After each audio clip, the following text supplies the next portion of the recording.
Hello नमस्ते Apple टेक्नोलोजिजको नयाँ भिडियोमा हजुरलाई स्वागत छ। आज हामी फोटोशपमा कसरी फन्नी फोटोहरू बनाउने प्रशिक्षण गइरहेका छौँ। कुनै पनि वेबसाइट वेब एप्लिकेसन र सफ्टवेयर्सहरू बनाउनु परेमा एप्पल टेक्नोलोजिजलाई सम्झन सक्नुहुन्छ। कन्ट्याक्ट एड्रेस यहाँ छ र कुनै पनि आइटी सम्बन्धी क्वेसन भएमा पनि सम्पर्क गर्न सक्नुहुन्छ। So let's begin. अब मैले एउटा फोटो ओपन गरेको छु। हजुरलाई यो कसरी फोटो ओपन गर्ने थाहा छैन भने फोटोशपमा फाइल ओपन थिच्नु होला। ओपन थिच्नु भएपछि कुनै पनि हजुरको डेस्कटप कम्प्युटरमा भएको फोल्डरहरूमा ओपन लिन सक्नुहुन्छ। त्यसपछि मैले कन्ट्रोल प्लस थिच्छु। कन्ट्रोल प्लस थिचेपछि मैले किबोर्डको स्पेस की थिच्छु। स्पेस की थिचेर यो ह्यान्ड साइन आउँछ। त्यसपछि मैले माउसबाट क्लिक गरेर यसलाई मुभ गर्छु। यो फोटो हो हामी फन्नी बनाउन खोजेको। हजुरले जुन पनि फोटो बनाउन सक्नुहुन्छ, तर अरूलाई ह्याम्पर नगर्ने गरी सकेसम्म, किनभने फ्रेन्ड्सहरूको भयो भने ठिकै हुन्छ, तर कसैले मन नपर्न सक्छ। तर त्यो चाहिँ नि तपाईँमा डिपेन्ड हुन्छ। सो कसैलाई इफेक्ट नपर्ने गरी गर्नु होला। अब त्यसपछि म फिल्टरमा जान्छु। फिल्टरमा लिक्विफाई क्लिक गर्छु। यो भयो।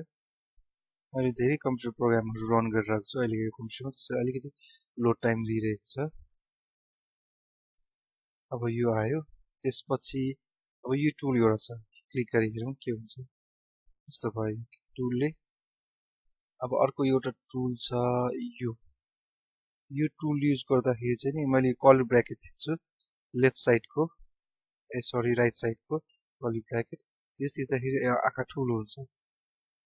आँखा ठुलो कसैलाई अब टाउको ठुलो बनाइदिनु परेछ भनेदेखि अथवा पेट ठुलो बनाइदिनु पर्ने छ भनेदेखि यो कर्ली ब्र्याकेट लेफ्ट साइड किबोर्डमा हजुरको कर्ली ब्र्याकेट छ इन्टर थिच्नेको सँगै त्यो कर्ली ब्र्याकेट राइट साइडको कर्ली ब्र्याकेट। यो अब राइट थिचिरहेको छु मैले कर्ली ब्र्याकेट। थिच्न छोडेपछि यो बन्द हुन्छ। थिचिरहेको छु। यो गर्दैछ। ब्रस साइज यहाँबाट पनि सेलेक्ट गर्न सक्नुहुन्छ। छ। अब यो टाउको ठुलो हुन्छ। कसैको पेट ठुलो बनाउनु पर्ने छ भने यो युज गर्न सक्नुहुन्छ। यो कन्ट्रोल जेड थिच्छु। कन्ट्रोल थिचेर जेड थिच्छु, सानो हुन्छ। र कहिलेकाहीँ 2-3 चोटि हामीले त्यो गर्नुपर्ने हुन्छ। कन्ट्रोल जेड थिच्दाखेरि जेड थिच्छौँ। एकचोटि जेड थिच्दाखेरि यो हराउँछ र 2चोटि जेड थिच्दा यो फेरि आउँछ। र अब हामीलाई यो र यो दुवै इफेक्ट हटाउनु पर्ने छ भने कन्ट्रोल र अल किबोर्डमा कन्ट्रोल अल एन्ड जेड थिच्छु। एकचोटि थिचेँ हराएँ, फेरि एकचोटि थिचेँ यो हराएँ। यस्तो हुन्छ। अनि फेरि थर्ड अप्सन त्यस्तो केही छ भनेदेखि त्यसरी कन्ट्रोल अल जेड गर्दै त्यो हटाउन सक्नुहुन्छ। अब अर्को यो टुल छ। यो टुलले चाहिँ सानो बनाइदिन्छ। यो टुलहरू भयो। यस्तै यो टुलहरू छ। अनि यो टुलहरू युज गरिसकेपछि ओके थिचिदिनु होला।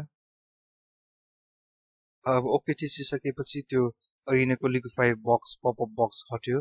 कन्ट्रोल माइनस गर्छु। अब यो फोटो रेडी भयो।